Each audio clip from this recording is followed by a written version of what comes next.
zvědavá, co vymýšlíte, kam chcete kluci vyrazit a jak to hlavně plánujete, že? Protože teď to vlastně o tom vašem plánu, o tom, jak vlastně se dělá taková jako příprava na expedici. Tak doufám, že i pro vás to bude nějaká jako inspirace a že třeba si najednou řeknete, aha, já bych taky mohl vlastně jako někam vyrazit a kam bych mohl vyrazit. A třeba rozjedete svůj sen. Tak Filipe, tohle. Tak já vás zdravím, já jsem Filip Krčmer, bydlím tady v Kolíně. Nejvíc, co mě baví, to je cestování a cestu na vlastně různých, cestu prostě na různých strojích takhle. Já je to motorka, kolo, doufám, že už to bude co nejdřív i auto. A tady ta expedice je zaměřená teda na skládačku, což je vlastně kolo městský, ale já jsem to pojal tak, že každý kolo je prostě cestovní, je to prostě cestovní prostředek, takže vlastně se sklon dá dostat taky všude a nemusí to být kolo za 60 000, může to být prostě úplně levné kolo, nebo prostě jakékoliv kolo. Takže tady ta expedice na skáčku z Kolína po 5 státech a východní trojúhelník mě napadlo tak, že vlastně jsem chtěl dokázat tím, že vlastně i na tak obyčejném kole, jako je skládačka, se dá objet třeba půlka Evropy nebo takhle okolní státy. Jestli bych mohl prosit o další snímek. Informace jsou samozřejmě, já to plánuju v polovině července, ale přesný datum ještě nevím. Mělo by to být kolem 15. až 20.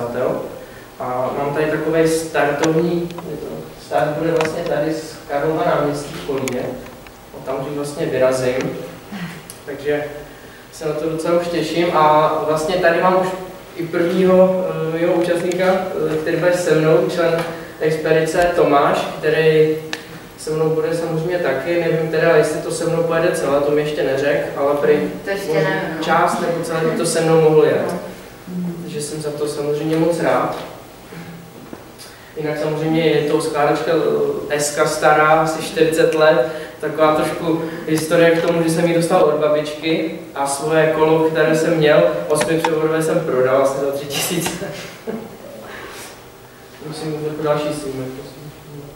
Tady je taková tapeta, co jsem vlastně dělal, je to vlastně stručně sepsané, jak to bude na ty části. Bych mohl prostě zase dát další snímek. A tady samozřejmě, co je důležité, je plán cesty plus fotky. Mám tam už samozřejmě doložené to, že jsem už někde část byl, což je v Čáslavi, to je vlastně první město hned po Kolínu. A mám tam samozřejmě další města, ale to už jsou fotky, které jsem vlastně stáhnu takhle z Google. Jestli bychom poprosit tu další. Čáslav. Já jsem s ním byl v prosinci, když dozora bylo pěkné sluníčko a mě to prostě takhle nebaví být doma, já musím se jít někam vyrazit a už kdysi jsem takhle chtěl. Vlastně cesta povede přes Kotěboř, Žďár nad Sázovou, když jsou vlastně kopce, takže tam to bude takové zajímavé. Díšnov, Kuřim, ještě tam byla možnost, že bych to mohl vzít přes Velkou Pítěž, že mi tam vlastně jeden pán psal na stránky, že bych možná ušetřil i více času, ale zase je to po hlavní komunikaci na Moravu, to znamená, že radši jsem byl klidnější takhle přes Kuřim, i když je to delší. Samozřejmě Brno, to nesmím zapomenout. V Brně mám můj táta tetu, takže tam bych se mohl domluvit samozřejmě, že bych tam i mohl přespat, dát si třeba sprchu a trošku se tam zregenerovat a potom vyrazit. Samozřejmě Šlabanice, takové menší město, Brna, Slavkov, takové město historické, byla ta bitva. Bučovice. A k Staré městu vlastně máme ve Zlínském kraji, budu vlastně blízko hranic, takže už budu takový natěšený, že už konečně vypadnu z České republiky. Kunovice a Hezké Hradiště, takový trojměstí vlastně 3 měst. Pak máme poslední město Uherský Brod, kde vlastně budu pouštět Českou republiku. A potom už už následuje Trenčín, kde kousek mám kamarádku, ta bydlí v Trenčanské Teple, ale tu jsem tam tu vesnici teď nezařadil, protože až na poslední chvíli. Takže v Trenčanské Teple, takže možná i s kamarádkou se tam uvidíme ze Slovenska. A pak to samozřejmě pojedu na Vánoce nad Bebravou. Nováky, taková elektrárna, Reviza. A teď jsme vlastně v Badině, což je vesnička asi okolo 15 obyvatel a tam vlastně bydlí ta moje kamarádka Barča, která mi tam samozřejmě poskytne to, že tam přespím, pokud tam pobudu a potom vyrazím, ona se mnou kousek pojede právě do Brezna, což bude další snímek, Hladní Brezno, což je 50 km. V Banské Bystrici, tam na to město se těším, protože v Banské Bystrici je můj vzor, bydlí tam Marek Slobodník, hodně lidí ho znají, protože jezdí na javách, jezdí na Pionírovi jako já a samozřejmě milé motorky. Takže vlastně bych se domluvil s ním, bychom se tam mohli sejít. Je to prostě jeden z mých vzorů. Pak samozřejmě Brezno, jasně asi bude konečná, protože tam je další kamarádka a ta moje kamarádka tam vlastně tady se mnou pojede a pak už mě opustí, pak už pojedu s členama. A Liptovský Mikuláš vlastně další vlastně ta část, protože v Liptovském Mikuláši mám strejdu, takže to mi zase nabízí tu možnost tam přespat, umít se, dát se nějak prostě do pohody a potom vyrazit dál. Vlastně přes Liptovský Hrádok, což je pěkná krajina a ještě jsem nikdy nic takhle jako neviděl jako ty hory. Vždycky jsem byl třeba moře a takhle, že ty vrchy moc ne, že jsem na to fakt zvědavý. Ještě mám ten Liptovský Mikuláš. Potom Zakopané, to je vlastně kousíček od Liptovského Mikuláše, ona tam vede taková stezka, je to vlastně přes přírodní rezervaci, takže by to s kolem neměl být problém. To je spíš omezeno pro motorová vozidla. To znamená, že bych se tam tudy dostal snáš, než bych to objížděl a je to vlastně něco jako tady u nás máme Špindlerův mlýn, tak vlastně Zakopané v Polsku hlavní lyžařský prostě to centrum a je to hodně jako navštěvované takhle. I zahraniční turisty. To Zakopané vlastně leží, je to vlastně nejvýše položený bod cesty, je to od 1700 metrů nad mořem asi do nějakých 2200. Největší. Pak samozřejmě další část je do Užhorodu, což vlastně na Ukrajině. To bude vlastně nejvýchodnější část cesty a ta je vlastně 244 km. Takže která povede přes, když to prosím posunu, Kežmarok, tam opravdu krásná krajina, ty kostely, Levoča. Tam teda zatím na téhle části, na téhle cestě zatím nikoho nemám, koho bych znal, takže tam budu už samozřejmě muset, když tak, jak říkám, stanovat, což to je první. A hlavně nějaká ta sprcha koupel, tak jak říkám, buď to někde u vody, anebo si prostě v hotelu zaplatím, že bych se tam mohl třeba usprchovat a tak. Spišské podhradí, tam samozřejmě nesmím zapomenout navštívit tady hrad, pěkný. To je vlastně, myslím, že v památkách UNESCO, slovenské památky UNESCO. To jsou další snímek. Prešov. Vranov na Topolu. My se vlastně blížíme pomalu k ukrajinské hranici. Už je pár kilometrů. Vlastně poslední jsou Sobrance. A pak už máme vlastně Užhorod, což je se 4 km za slovenskými hranicema. A vlastně kvůli tomu, že tam chci jet, tak si budu muset obnovit pas a ještě budu muset mít víza, což jsem se dozvěděl od paní z Ukrajiny, že vlastně na to potřebují víza a takže to teďka vlastně řeším. Takže to je vlastně ten můj nejvýchodnější bod expedice a pak už to zase otáčím směrem na západ. Což vlastně bude do Košic. Vlastně mám to zase jinudy, abych měl stejnou trasu, že přes Sibiřice a potom následuje město Košice. Pak samozřejmě chci do Maďarska, když už jsem jezdím celé Slovensko a okolní stát, tak nesmím jít na Maďarsko, což je vlastně druhá nejdelší část, 320 km. A bude to kopírovat takhle hranici. Vlastně přes Moldavu nad Vodou, Rožňavu, což je krásná krajina.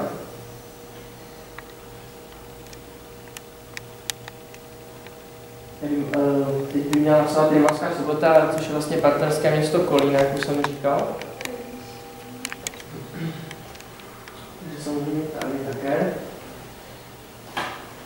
Lučenec.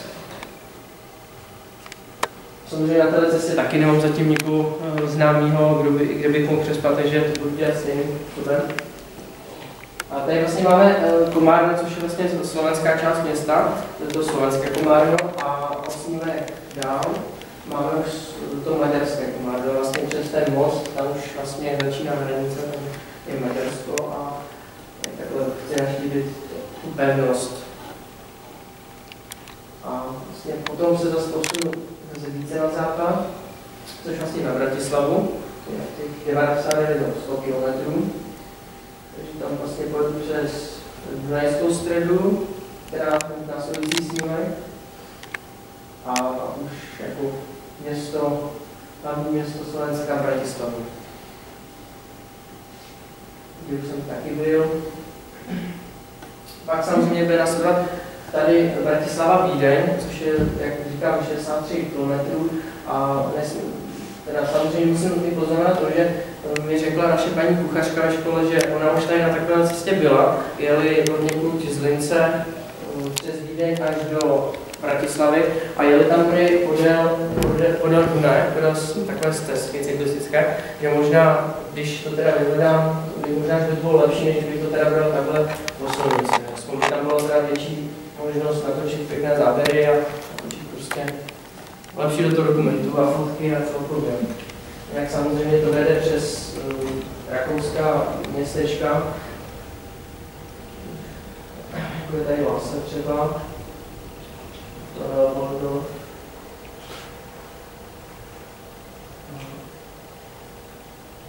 Následující je Vídeň, kde vlastně budu končit a jak mi bude zbývat čas, protože to vlastně mám na měsíc a něco, měsíc a půl. Tak jak mi bude zbývat čas, tak bych teda jel, když nebudu mít čas takhle vlakem, tím, že to budu mít takhle tím vlakem, no. Jakoby konec cesty a jeden dní. Vlastně samozřejmě jsem dal tím vlakem a je tam i ta alternativa vlastně dál. Když budu mít vlastně ten čas navíc, tak to takhle vezmu přes Znojmo a to je prostě směrem do Kolína zpátky. Tady samozřejmě jsem dával fotky z předchozí cest, což už jsem takhle někde byl. Takže tady třeba máme, jsem byl vlastně v Horních Dunajovicích, takže jsem to vlastně vzal tak na půl, protože vlastně jsem to měl na jeden den, vlastně jsem, no tak měl jsem to na 2 dny, já jsem tam přespal, takže jsem to měl na 2 dny. Projel jsem Znojmo, vesničky za Znojmem a potom ty Horní Dunajovice. Ta příroda. Je to prostě jiná příroda, než známe tady z Polabí, takže mě to tak vždycky fascinuje, že se to mění, prostě je to úplně jinak. To se mi na tom nejvíc líbí, co se týče prostě tohohle. A samozřejmě, že po každý to kolo vylepšu, jednou tam přibude mi velké světlo, potom mi tam přibudou další výbavička. Vlastně furt se to mění. Třeba tady to s ním byl problém, když jsem takhle jel, jelikož mi většinou řidiči na mě blikali nebo troubili, že je to moc osvětluje, ale zase na to dostanu, je to prostě lepší, když máte před sebou to světlo a vidíte do dálky.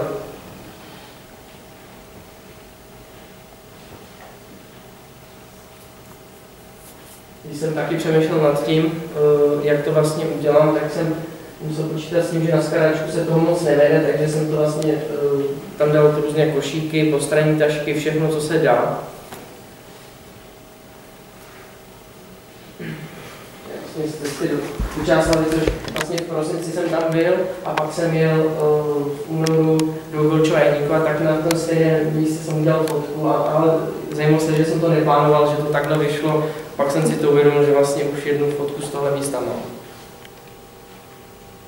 Vlastně byla zátěžová jízda, kde jsem si dal 12 litrů do Petlahev a jel jsem tam, abych aspoň tak trochu poznal, jak to budu mít, až budu vlastně naložený se stanem, s dalšíma věcma, ale samozřejmě to bude víc těch kilo, bude mít tak 25 a 20.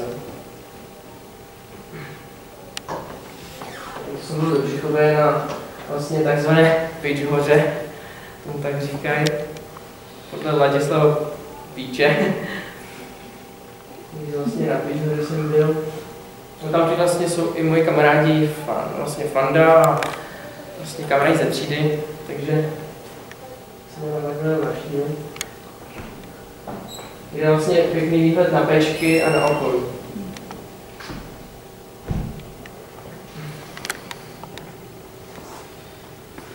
A teďka vlastně na poslední řadě jsem byl v sobotu, když pršelo, tak ale i tak mě to nezastavilo, tak jsem měl do Třebechovic s pokorebem.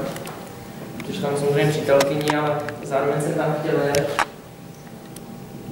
Takže jsem vlastně vyrazil přes ten Hradec, v dešti, nevadilo mě to.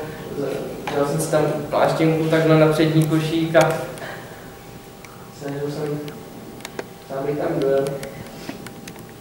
Nějakých 72 km, takže jsem to taky v pohodě zvládl, asi jsem tam byl za 4,5 hodinky. Takže vlastně ten, co se týče ve městě v Třebechovicích, tak vlastně, Třebechovice jsou proslované tím, že tam je ten Betlém a tam prostě krásná příroda, to začíná pod těma Orlickýma horama, kousek opočnou do Družky. Když se tam dal některé fotky, zrovna na Špitově, dobrý výhled. A vlastně nejčastější otázky, co mi tady připravila kamarádka, je, a samozřejmě další lidi, co se mě ptali, tak jsem dělal takový souhrn, jak mě napadlo cestovat. Tak samozřejmě cestovat mě napadlo už od malička, já jsem vždycky toužil někam prostě jet. Chtěl takhle začít cestovat, protože už od mala jsem takhle cestoval, nejprve teda vlakem a tak, a pak jsem jel sám třeba na kole a samozřejmě na motorkách jezdím. Proč jsem na skládačce, tak to už jsem tady říkal, skládačka je prostě takový kolo, které vlastně někdo považuje za městské, nebo vlastně jenom tak, že dojede do kramku, do hospody, ale že by na tom někdo absolvoval jízdu, tak to myslím, že moc lidí jako ne. Samozřejmě jsou tady skládačky profi, nebo takový ty už novější, které mají přihazovačku nebo motorek, ale tohle je ta ještě stará, za komunistů, 40 let stará skládačka, je zkazky. Jestli mám z něčeho strach při cestě, tak bych řekl, že ne. Jako vyloženě strach, že bych z něčeho měl, tak to musím říct, že ne. Samozřejmě je tady asi jediný problém, což je, že já nejsem moc opravovářsky schopný na ruce. Takže když se mi něco na kole porouchá, samozřejmě nafouknout, vyměnit kolo bych snad ještě zvládnul, ale kdyby se mi tam něco třeba ohlo nebo vidlice, tak samozřejmě to už asi bych nedal, takže jsou tady alternativy to, že vlastně mám třeba vyhledané, že mám v těch městech servis, takže v případě bych takhle, ale myslím, že by nemělo se stát na cestě to, že bych takhle měl mít. Ale musím být připravený samozřejmě na všechno, může se stát, tady vyjedu 2 km hned píku, takže. Jestli budu podobně cestovat s nimi veterány, například motorka, samozřejmě ano, původně jsem právě měl jet na Babetě. Já mám vlastně Babetu a ještě další motorky starší, takže jsem chtěl dorazit na Babetě, ale jak říkám, neumím opravovat a mně se skoro po každých 30-40 km zavře třeba motor nebo něco tam prostě se stane a pak jsem tak trošičku v situaci, že to musím táhnout, takže z tohoto hlediska jsem to vlastně nebral. Ne, že by ty motorky nebyly spolehlivé, oni spolehliví jsou, ale náhoda je blbec a prostě se to stát může. Takže budu samozřejmě cestovat s motorkama, ale ale se rozhodně ne sám, takhle třeba bych vzal nějakého opraváře, a nebo se to prostě budu muset naučit.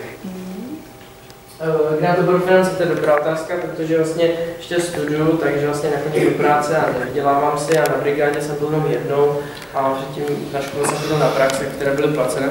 Takže vlastně finance mám z toho, co ušetřím, když dostanu kapesné a vlastně nebo z toho, co mi ještě rodiče spořil, co mi ještě málo zbylo.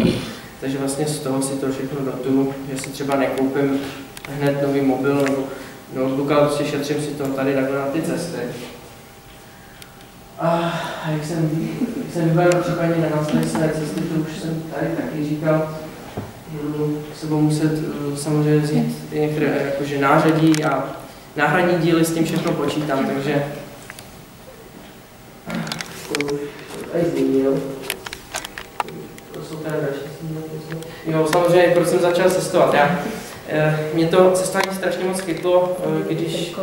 Ano, no, mám tady, když jsem byl v Brně, tady vlastně na výstavě žlutého cirkusu, tak vlastně jsem tam byl, tady vlastně můj vzor je Dan Třiban, vlastně náčelník expedice žlutých trabantů. Já jsem si už se s ním znal dřív, jsme si vlastně psali na Facebooku i posílal jsem mu v nějakých 12-13 letech plány, že už takhle začnu taky cestovat, tak teď se to pomalu plní.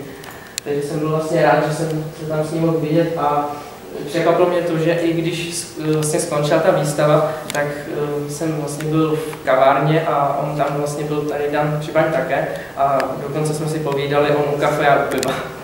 Takže jsme tam provodili řeč, takže jsem jakoby rád, že jsem tam byl. Pak samozřejmě další můj vzor je Marek Šlobín, to už jsem říkal, v Banské Bystrici a další členové tady. Tonight, all in. I wanna see your body moving. Tomorrow is a new beginning. So we making love tonight.